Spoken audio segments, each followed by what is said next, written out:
that the mainstream media and the liberal elite, they would rather you never hear. They love it when you black and slow or white and ignorant. They love that.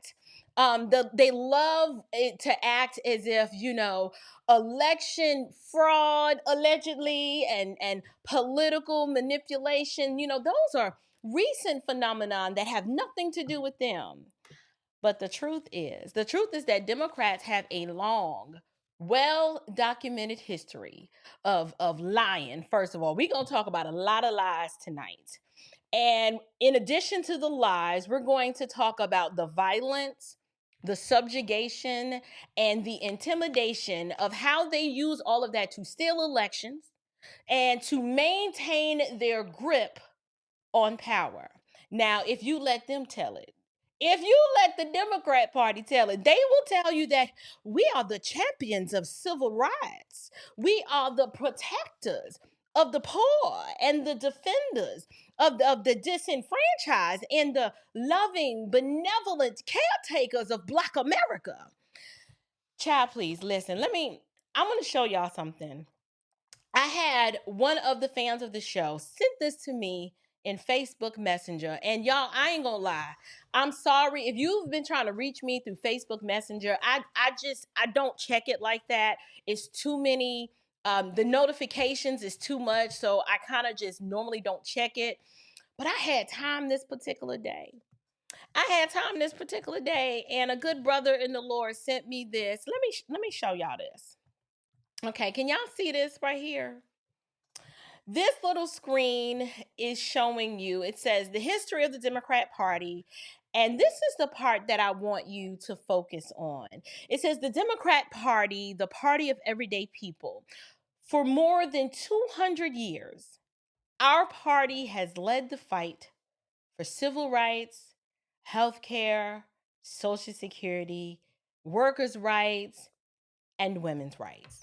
Okay, this is the part right here I wanted you guys to focus on. I'm gonna make it a little small. I'm still here. I'm just behind the veil, So let me make it a little smaller.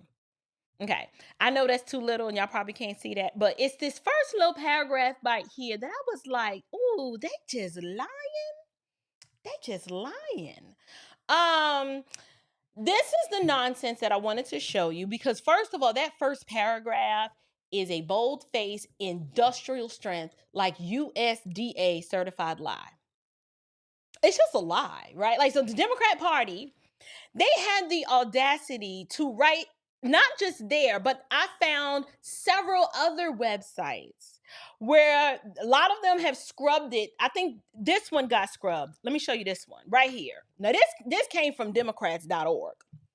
I think they've since scrubbed this section right here, but I got the screenshot where it says, for more than 200 years, our party has led the fight for civil rights. Now, we could talk about healthcare, or should I say socialized medicine is what they really mean. And Social Security, I ain't got no smoke for Social Security. It's very important.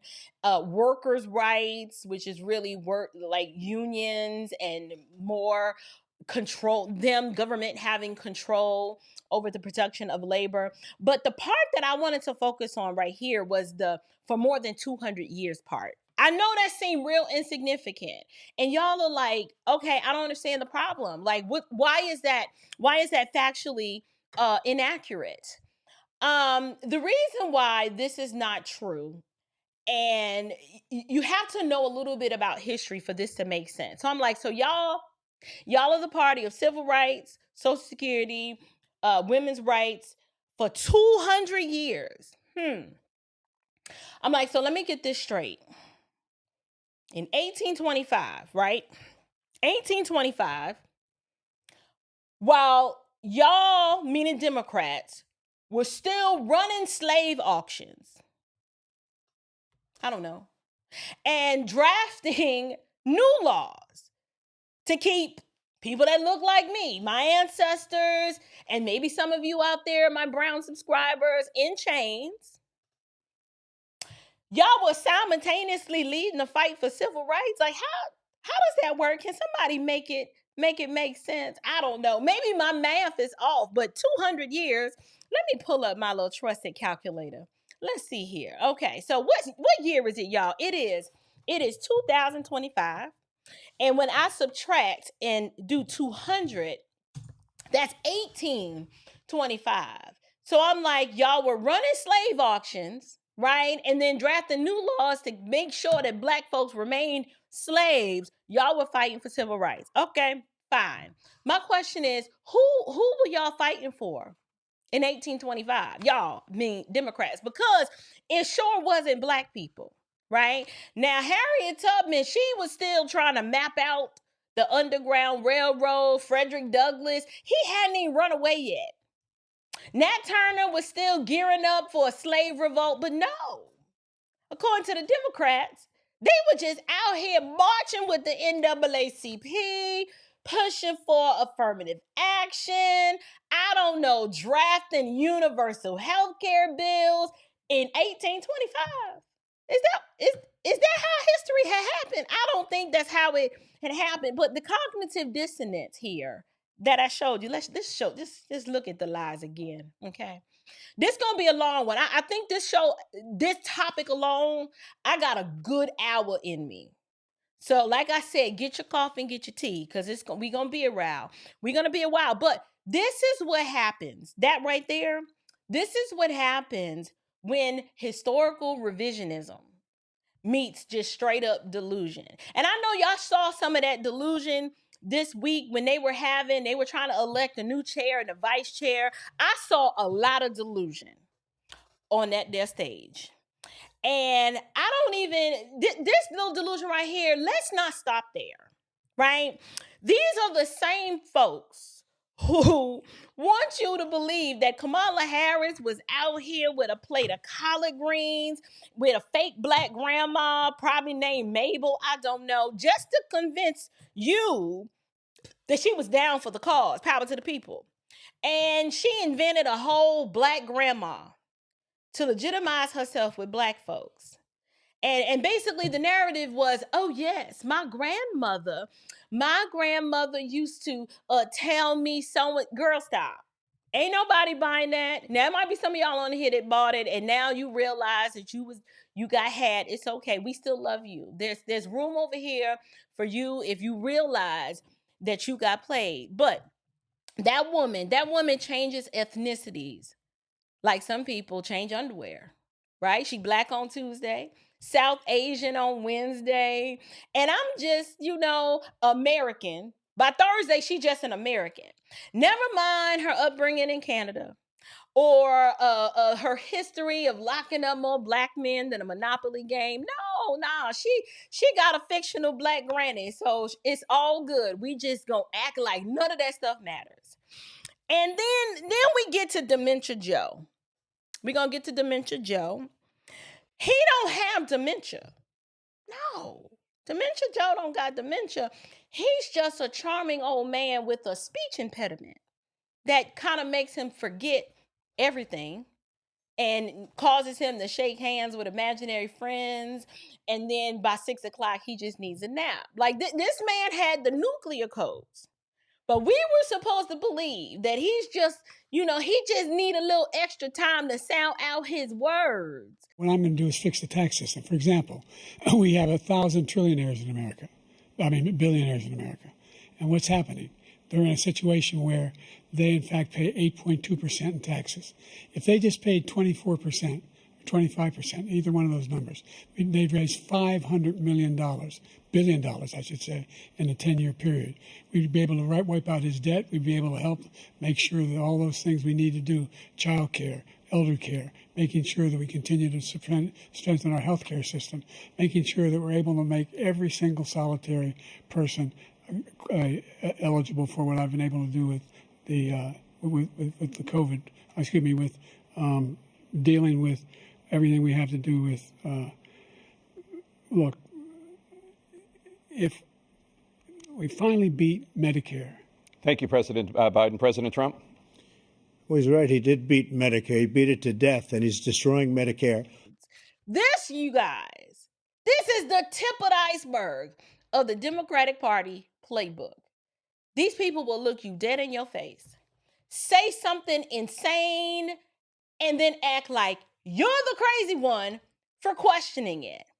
They will rewrite history, as we can see. For more than 200 years, they claim to be lead the fight for civil rights, and I don't know how that's possible when y'all was fighting to maintain slavery. Like, you wanted to secede from the Union to keep your slaves. Where was these civil rights at?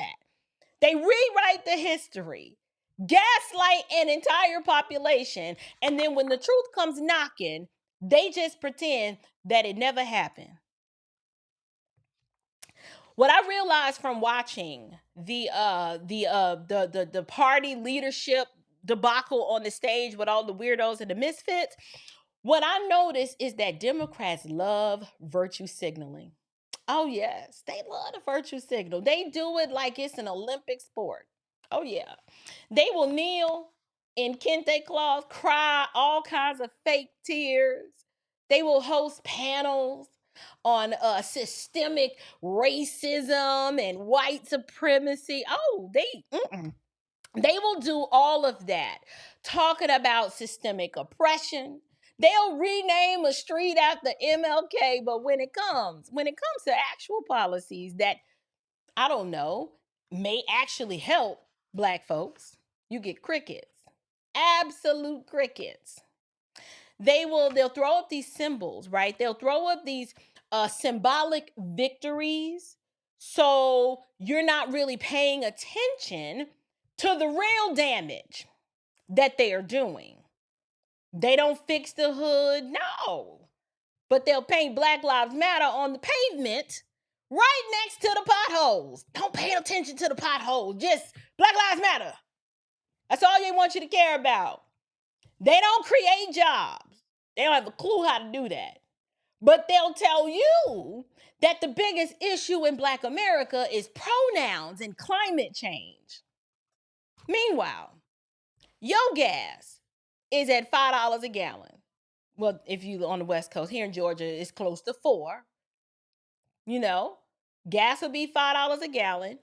And then little known other facts, they're not trying to, improve the school system. No. If you say we need school choice to improve our school system, no, little Ray can't read past a 3rd grade level in a public indoctrination center, but none of that matters. They refuse to fix it because they like it that way. Now, let's be real. Their entire political playbook, it's one long, just book of lies. It's a book of lies, and what they'll do is, it's a book of lies, and it's one long con. They'll steal, or should I say, allegedly, they've been stealing elections, I would say, ever since forever. And today, I know you're not supposed to say that, so let me sanitize my verbiage like they kind of sanitize their history. There's no such thing as a stolen election. That's not what it is. What they do, which is nothing new, it's just the same old playbook with a remix. Well, let me blow your mind some more. Because I already told you these Democrats are out here lying, claiming to have been a champion of civil rights, right? For over 200 years. The math done math, but let me be clear. I just want to go on record and say this. Republicans passed the first civil rights legislation, not Democrats. And I ain't talking about in the 1960s. We gonna get to the 1960s. I'm talking about in the 1870s. Republicans passed the first civil rights legislation. That is a fact. And it was more than 100 years before the Democrats stole the idea 100 years in the future. Just saying. They stole it from Republicans. They stole it, and theirs is a watered-down version of what actually happened. And you might be saying, how sway, April? How sway? I'm about to tell you. The Civil Rights Act of 1870. It was a series of laws that were passed during the Reconstruction era. And why did they pass it? To protect the rights of Black Americans, particularly in response to the continued discrimination and violence in the South. Let me summarize this key legislation. Number one, the Civil Rights Act of 1870. This is also referred to as the Enforcement Act.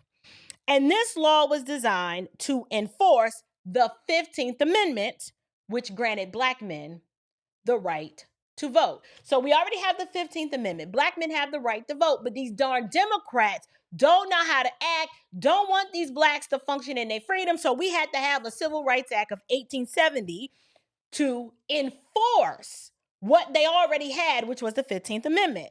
It banned racial discrimination in voting, and then it made it illegal to intimidate or prevent Black people from voting. Great.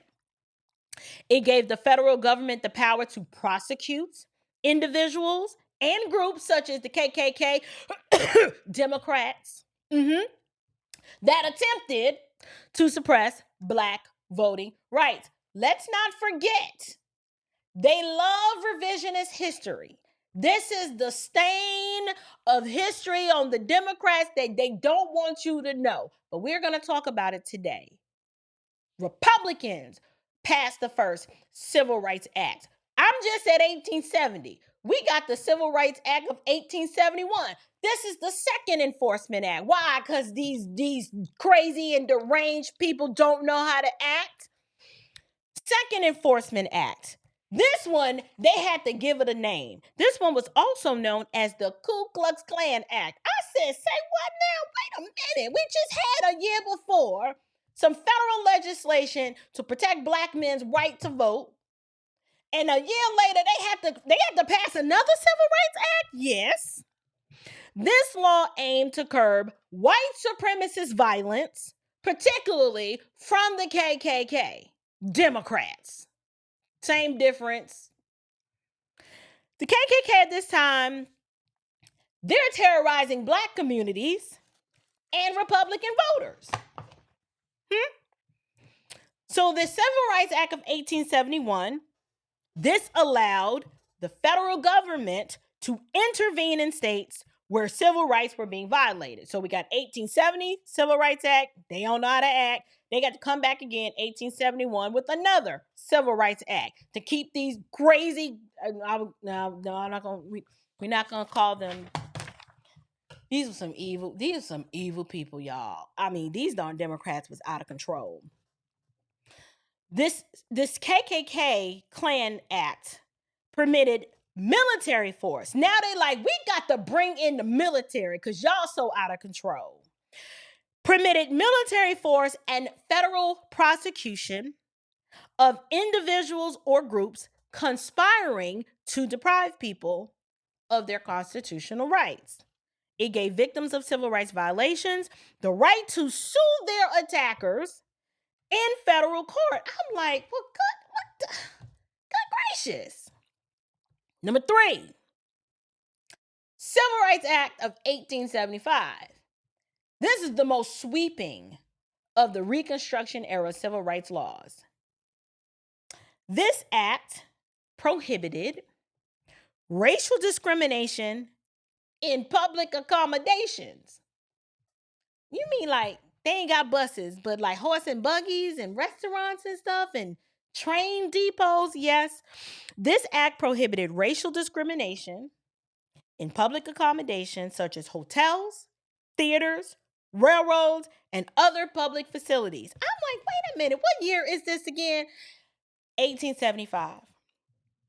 It aimed to grant Black Americans full and equal access to public spaces.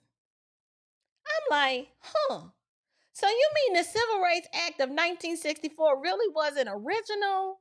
It wasn't novel? We've been here before? Almost like 100 years difference?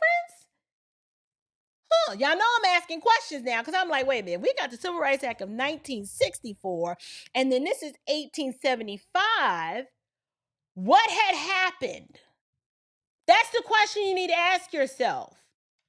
We already had civil rights acts. What was the problem? We're going to get there.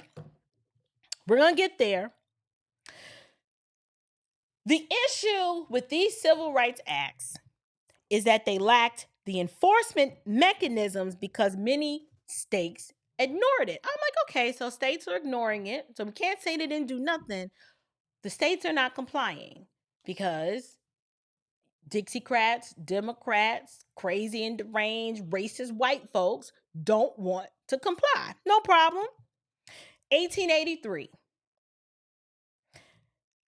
These civil rights acts. This wasn't a win. This is us going back. The U.S. Supreme Court struck down most of the act, ruling in that these civil rights cases, they ruled, and I disagree with the ruling, the federal government couldn't prohibit private businesses from discriminating based on race, which significantly weakened the protections it provided. However, I'm interested in two things. I'm like, okay, let's analyze the impact of these civil rights acts and the legacy of these civil rights acts. These laws were some of the strongest efforts to protect Black civil rights in the post-Civil War period. So it's not like we didn't have anything. They did temporarily weaken the power of white supremacist groups and expanded federal authority to intervene in the South. However, after Reconstruction ends in 1877, these enforcement laws declined. Southern states soon start acting a fool again, and then here comes Jim Crow. I'm like, all right. Here's what I realized. I realized that no one wants to give credit to the Republican Party for all of the federal work that they put in to get these crazy and deranged, evil, racist, oppressive Democrats to do right. However, here's the deal. This is the part that when I fast forward to 1964 and in the 1950s, which we knew there were other civil rights acts that were enacted, no one wants to give Eisenhower and other Republicans the credit that they deserve. And so I'm arguing a couple of things. It's about time Republicans need to start telling their history and telling it loud. Your messaging is trash. Why is it that no one widely knows this and you got stuff like this on the DNC website where they out here lying, talking about they've been championing civil rights for 200 years? How? How do you let this ride like this?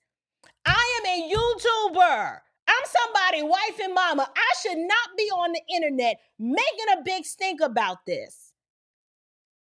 Why do you not tell this part of your history? Why do you let them control the narrative? You need to give credit where credit is due. You need to start flexing on your history and stop allowing these darn lying Democrats to tell a distorted version of what happened. However, at the same time, we need to be honest. At the same time, I'm going to say this.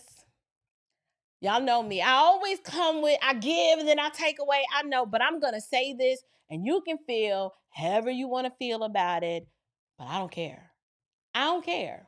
Here's the truth. The federal government, in my opinion, I just went through several years of Civil Rights Act after Civil Rights Act after Civil Rights Act. The federal government enacted enough laws to protect Black folks from these crazy white folks. And I'm not talking about my white folks on here that's my brethren. We brothers and sisters in the Lord. I ain't talking about y'all. Y'all know that. Y'all know my colloquialisms and how I communicate. And if you don't, get to know them, because I'm talking about, you know who I'm talking about. But at some point, somebody has to ask, at what point where Blacks going to rise up and realize that just like today, nobody is coming to save you. They're not coming. When are you going to stop allowing people to subjugate you and actively put everybody on notice that they can come and mess with you if they want to? But they about to FAFO real fast. Try me if you want to. Come down here and tell me I can't vote. Listen, y'all. I read a quote. Y'all know the big homie, my mentor, my client, Vince Everett Ellison. I read a quote out of Vince's book earlier today. And he said something that messed me up. He said, like all victims in this world, Black people that were mistreated were not mistreated because they were Black. They were mistreated because they were weak. I was like, that hurt. That cut me deep. Because I don't understand how you have this many federal civil rights legislation passed to come in year after year. And at some point, for example, okay, let me get my bearings. Here's the deal. I know that sounds harsh. I know that takes all the steam out of your little victim steamboat. I get it. But just like I tell my kids, you can whine and cry and make excuses all day long, or you can say, what could I have done to get a different outcome? At some point, we have got to stop romanticizing and sanitizing our history as if we bear no responsibility. We have to stop that. That's not okay. I mean, even if the children of Israel accepted responsibility and acknowledged that they were in captivity because they were disobedient, they were like, we was hard-headed, we didn't want to listen, we were disobedient. They didn't blame the Babylonians. They said it was us. We were disobedient. We were the ones who sinned. So what's my point? It's the same thing here. Yes, we were enslaved. But by the end of slavery, just like the white people and other Blacks who had to fight against the Indians to just carve out a piece of freedom for themselves, when are Black Americans going to admit that you needed to bust a cap in somebody's behind? That was like the most logical human step. Like, think about it. If this same group of people, they keep coming for you. You ain't bothering them, but they keep coming for you. Either you got two choices. Either you get as far away from them as possible, go out west, or you like, I ain't going nowhere. You stand your ground, right? And in so many words, you get the deleting. I'm just saying. Delete them. It's real simple and binary to me. Like this is not hard to me. Now I'm sweating. I'm getting so darn frustrated. Listen. Y'all, Frederick Douglass spells this out in like the most profound way that messed me up. So I'm reading in Vince's book. I just read you that quote. Listen to this. Frederick Douglass says, a man without force is without the essential dignity of humanity. Human nature is so constituted that it cannot honor a helpless man, although it can pity him. And even this, it cannot do long. If the signs of power do not arise. Let me read it again. Y'all didn't pick up what I just put down. Y'all, Frederick, he preaching, and y'all, it did this. So we gonna go back. Frederick Douglass said, a man without force is without the essential dignity of humanity. Without force, you're without dignity of humanity. Human nature is so constituted that it cannot honor a helpless man. We can't respect you. You helpless? You didn't do nothing? Oh, no, we can't honor you. Although it can pity him. Oh, they will pity you on the poor blacks. They just, they can't really do nothing for themselves. They need us. We have to release some of our privilege so that they can. And this says, even this, it cannot do long. If the signs of power do not arise. Y'all, Frederick Douglass could say this as a teenage boy who fought his master, whooped his master's behind, beat the brakes off of him. This man had a hand-to-hand combat fight with the man who tried to enslave him. Well, he was enslaving him, and eventually Frederick was like, "Yeah, we're not doing this no more. What we not gonna do is I'm leaving, and you ain't gonna whip me no more." Do you think Frederick Douglass ever had a problem with his master ever again? No. After he beat the brakes off of him, he left the plantation, never to return again.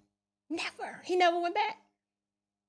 How do you have this much civil rights legislation passed, and then right after Reconstruction ends, them crazy white people who still just want to hate you, they end up implementing Jim Crow laws, and you end up going backwards, not forward? How does that happen? How does that happen unless it was allowed to happen? And I don't want to hear, well, do you know how many there were millions of us. Millions! The Confederates got their butt spanked. Do you know how much bloodshed and lives were lost? There are no victims here. I'm sorry. I ain't gonna be able to do it. There are no victims here. None. The Democrats have always been evil. And they have always had a desire to restore white supremacy. Yes. They are always the ones, they talk about it today, but they talk about it so much because they're the ones doing it. And they are really the ones who are really good at it. They had 200 years of practice. This lie right here, 200 years of fighting for civil rights, lies. They had 200 years of practice. Yes, they did. So, they've always been evil. They had 200 years of practice.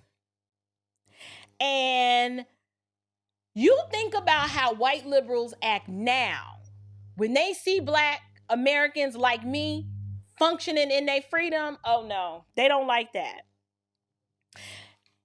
What they'll do is when you refuse to acknowledge that they have privilege over you, they've convinced a whole lot of us about this whole white privilege crap. They have convinced a whole lot of us, which is crazy to me. It's crazy to me that Black people actually acknowledge that. Like, that is the weakest position and ideology that one can espouse, but whatever. They don't have the mind of Christ. But just like today,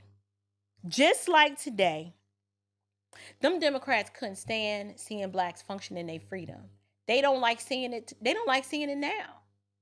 And so they did whatever they could to reestablish political dominance and white supremacy down in Mississippi.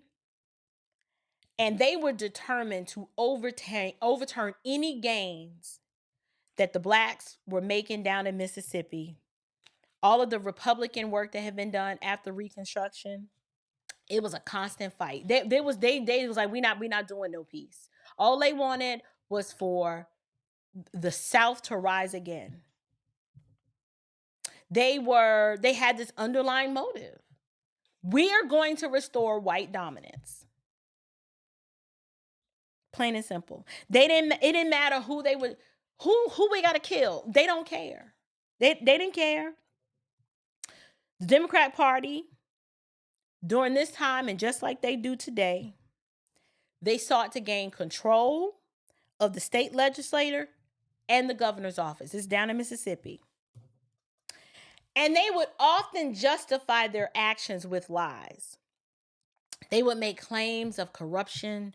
The Republicans are corrupt. Like, you know how they always talk? They swear up and down that the Republicans are the party of white supremacy, but they're really just projecting. Then they would make up lies and claims about high taxation under Republican administration. However, the underlying motive the whole time was to restore white dominance. Like I said, they wanted the South to rise again. Does this sound familiar?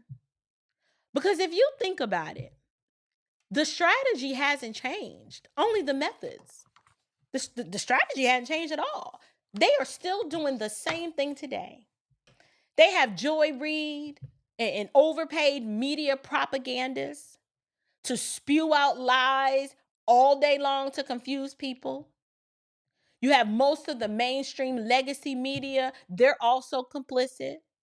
Why do you think that they keep harping over and over again, trying to reinvent words, trying to call Trump Hitler? I told you, they weaponize language. And they will socially lynch you in order to gain power, because if people knew who they truly were and what they were actually up to, they would learn really quickly that no one would want to support them. That's what we would discover. Thank you so much for tuning into this episode of the Standard of Truth podcast. If you've enjoyed today's conversation, don't forget to check out the Standard Home and Living lifestyle store at standardhomeandliving.com. We've got everything from book studies, journals, and even podcast merch, so you can take a piece of this conversation with you wherever you go. And of course, be sure to follow me on Facebook, X, Instagram, and TikTok for more updates, behind the scenes, and daily insights. You can also stay connected at thestandardofTruthpodcast.com, where you'll find all the latest news and events, including live events coming to a town near you. Thank you guys so much for joining me today. Until next time, keep standing firm in the truth. Grace and peace.